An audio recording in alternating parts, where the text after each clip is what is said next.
साथियों, सभी महापुरुषों ने कर्म को ही प्रधानता दी है, क्योंकि कर्म से ही हमारे भाग्य का निर्माण होता है। आज हम इसी विषय पर आपके साथ वार्ता करेंगे।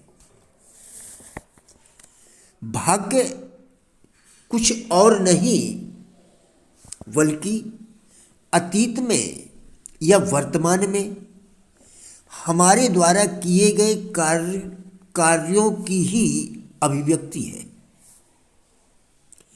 कर्म अच्छा है तो भाग्य भी अच्छा होगा, और कर्म बुरा है तो भाग्य भी निश्चित रूप से बुरा ही होगा,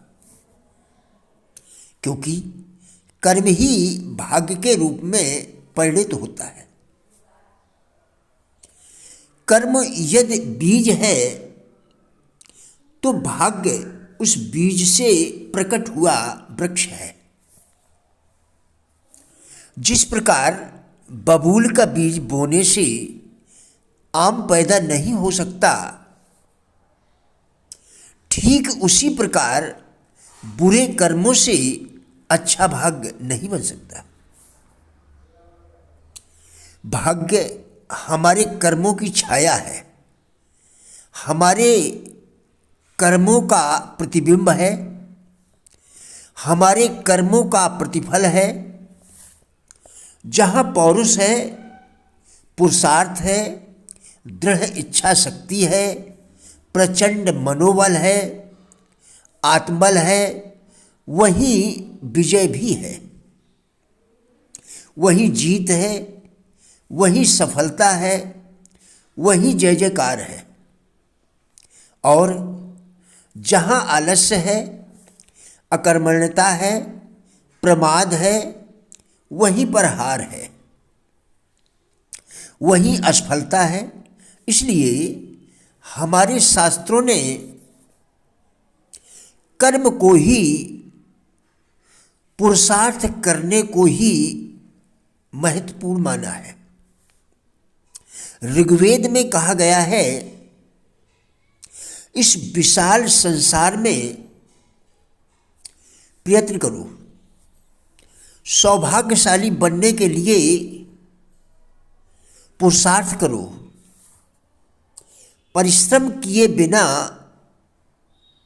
देवता किसी के मित्र नहीं बनते। भगवान भी पुरुषार्थी को ही प्यार करते हैं। सभी बुद्धिमानों को इस संसार में पुरुषार्थ करना चाहिए। मनुष्य अपने कार्य से बोले, उत्तम कर्म करने का संकल्प करो। अथर्ववेद में कहा गया है, पुरुषार्थी लोग परम आनंद को प्राप्त करते हैं। कर्म मेरे दाएं हाथ में और जय हमारे बाएं हाथ में है। स्वयं उपाय करने से ही फल प्राप्त होता है। स्वामी विवेकानंद जी ने कहा है, अपने विचारों पर नियंत्रण रखो, नहीं तो वे तुम्हारा कर्म बन जाएंगे। अपने कर्मों पर नियंत्रण रखो, नहीं तो वे तुम्हारा भाग्य बन जाएंगे। मनुष्य अपने भाग्य का निर्माता स्वयं है। मनुष्य जैसा सोचता है वह वैसा ही करता है, और वह वैसा ही बन जाता है। किंतु परंतु आदि शब्द मनुष्य की इच्छा शक्ति को कमजोर कर देते हैं। यदि लगाकर आप स्वयं अपनी इच्छा शक्ति में संदेह प्रकट करने लगते हैं। किंतु परंतु यदि एक बहाना है, स्वयं को धोखा देना है, किंतु परंतु एवं यदि के विपरीत आप निश्चित रूप से अवश्य ही आदि शब्दों का प्रयोग करें तो आपकी रचनात्मक और कार्य संपन्न करने वाली शक्ति प्रखर हो जाती है, प्रबल हो उठती है। कमजोर आत्मा और दुर्बल विचार शक्ति वाले व्यक्ति ही कमजोर आत्मा और दुर्बल विचार शक्ति वाले लोग ही किसी कार्य को करने से पूर्व ही संदेह जाहिर करते हैं। वे स्वयं को स्वयं ही अयोग्य घोषित करते हैं।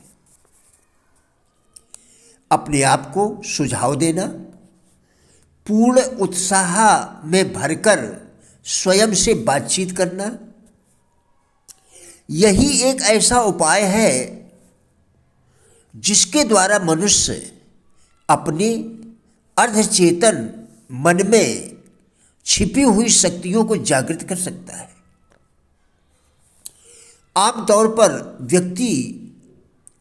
आमतौर में व्यक्ति में जो बुरी आदतें पाई जाती हैं वे हैं काम को टालना, समय का पाबंद न होना, बात बात पर क्रोधित हो उठना, व्यर्थ बहस करना, तर्क कुतर्क कर अपने को ही सही सिद्ध करना, अहंकार से ग्रस्त रहना, गलत फहमियों में जीना, जानबूझकर सत्य को स्वीकार न करना, ख्वाबों की दुनिया में जीना, ये और इसी प्रकार की और भी बुरी आदतें आपको कमजोर बनाती हैं। अपने मन के साथ बातें करके व्यक्ति को वही लाभ हासिल होता है जो किसी हितैषी सलाहकार से बात करके होता है। प्रिय साथियों, राजेंद्र लाटिया यूट्यूब चैनल के सभी वीडियोस एक अच्छी ज़िंदगी जीने के लिए अत्यंत ही उपयोगी है।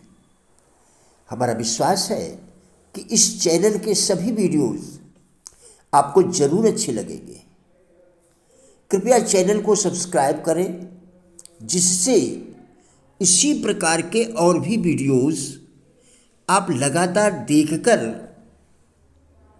अपने विचारों में परिवर्तन कर सकें, क्योंकि विचारों के परिवर्तन से ही जीवन में परिवर्तन संभव है। वीडियोस को लाइक एवं शेयर करके कृपया हमारे फेसबुक पेज गुड लाइफ को भी फॉलो करें, जिसका लिंक वीडियो के डिस्क्रिप्शन में दिया गया है। कृपया हमारा भी उत्साह बढ़ाएं। धन्यवाद।